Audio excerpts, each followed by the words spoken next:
Hello everyone. Today I'll be explaining the concept of view, SQL view. What is a view actually? View is some logical representation of data. Logical representation of data. So what exactly mean the logical representation? Which is what is a logical representation is which doesn't have some physical format. For example, there is a table test underscore employees. So what a view does is we'll pull the data from employee table and we'll keep it in the view. So now you may get a question like what's the point of creating a view and using the same table again, right? So why a view? If you want to use the same table, you can use the same table, right? Instead of creating another table, another view or another table, we can use the same table, right? Then what's the purpose of creating a view again altogether? So why we actually need a view is the first thing is security, and second thing is increase in DB performance. DB here is database performance. So coming to security, security means let's assume that there is a bank. Okay, the bank will be having some very secure, secured information, right? So for that secured information, if we want to hide particular information to a customer or to the agent or any other person, let's say I am a customer and none of my information should be access to other person, right? So in that scenario, if I use a table like there is a bank table, and if we are using select star from bank, all the details I can access, right? So instead we can create a view. So in that view, we can show only the data that can be accessible. For example, select I can only give the bank name, the IFSC code, or the branch or the address, only the details which are but not that secure. Then those details only we can put it in a view and we can use that view. So in that way we can use the view is for security. And second thing is increase in the database performance. What exactly mean increase in the database performance is, so let's just assume an example like whenever we write a SQL query, the same query, let's say my SQL query is some select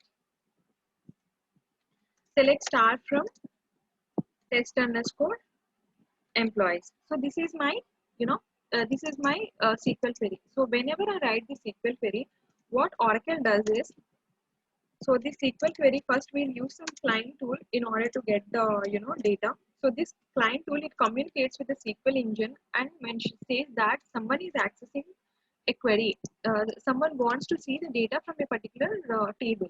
So this SQL engine communicates to Oracle DB saying that I need the data for test employees, and this Oracle DB provides the actual data. So this is how the whole process, whenever we write a SQL query, this whole process will be processed and we'll get the data. So let's assume that the select star from employee table, it will hit from millions of times. So millions of times the SQL engine communicates with the DB and then we'll get the actual data. So this is, it's some n number of times process, a repetitive process. And although we know that many of the employees or many of our organization is using the same query again and again, but still, the SQL engine communicates to the Oracle DB and actual DB n number of times. So in order to avoid this, in order to, avoid this repetitive process, what a view does is the view follows everything. Like whenever we create a view, the SQL query, that particular SQL query using a client tool, it communicates with the SQL engine and then to Oracle DB and then to actual data. But for a view, first time it executes till actual data, but for the second time, this actual data, it will be moved to some cache memory. So cache memory is like some temporary memory which is used for fast execution.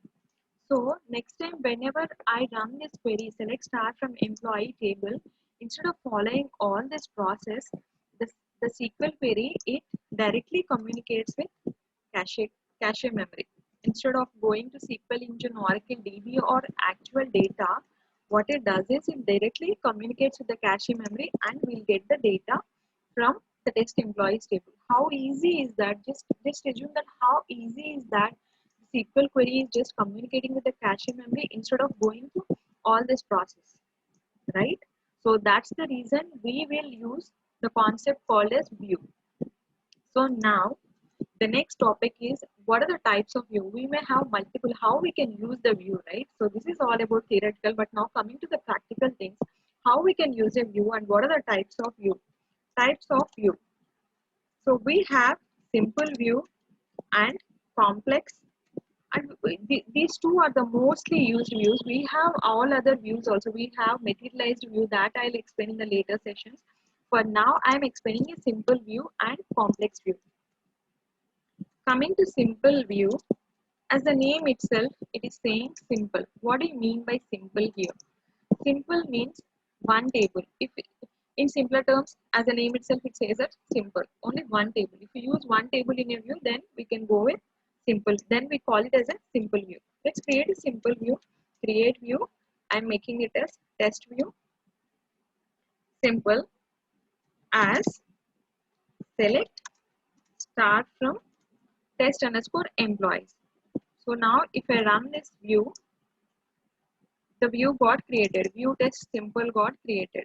So now if I try to access this, select start from test view simple. Let's try to access this. I got the data. Test employees have this information like employee ID, employee name, department ID, employee address. It has some 6 records. So now let's query what this test employees have. It will have the same data. See, it has the same data. Now assume that I am inserting into test employee table some values. Let's say I am inserting only employee ID. We have 106, right? I am inserting a value of 107 here, and I am running this query and I am doing some comment. So now if I run this view, do you really think that 107 will it appear or not? It will appear. So it will be automatically refreshed. So if I do some select start from test view, if you see here, I got the 107 employee ID. What does it mean is the view will be, until it is a materialized view, the rest all other views, it will be automatically refreshed, and even if you insert or update or anything, the view provides us the exact, the newly corrected data we'll get. So this is all about the simple view. Now coming to the complex view. So complex view, as a name itself, complex means like if we have tables more than one, like in some scenarios or in some requirement, we may get to use some 10 to 15 tables, and there are a lot of join conditions for that, and the query is very complex. So in that scenario, instead of hitting the DB n number of times, that result will be put in some cache memory and we'll get the data easily. So in those scenarios particularly, we'll go with a complex view. So for time being, I'm using some 2 tables. One is a test employees table. So if you see here, this is the data for test employees, and I'm using an another table, select start from test underscore DEPT.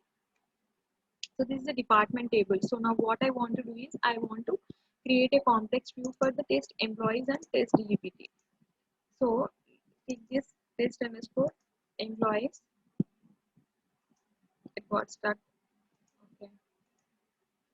Test employees TE, comma test DEPT TD. So I'm pulling the data from t.start employee table, and if you see here, the common column in both the tables is DEP ID. So DEP ID equal to DEP ID, and I'm making alias for employees and for department, and I'm creating a view on this query. So create view. This is some kind of complex, not complex, but we are using more than one table, right? So we can say that it's a complex view. So create view name as is missing. Select one so from both the tables. So the complex view got created. Now let's assume that even if you insert some row records in the table, it will be as we've seen in the simpler view. Even for the complex also, we can see the newly records in the complex view. Now let's try to delete the records. Can I delete the records from a view? I don't think so. So if I run this, delete from complex employee, cannot delete from view without exactly one key, preserve table. So it is like, since we are using both the tables, you cannot simply delete all the data from a table. So if you really want to delete the data from a table, first delete the data from test employees separately, and then from test department. It's not like you can simply delete a complete view. Hope you unlike Hope you understood the concept of views. I'll be coming with materialized views soon. Please subscribe to my channel if it is helpful to you. Please subscribe to my channel. Please share it if it is needed for any other person. Thank you so much for watching this video.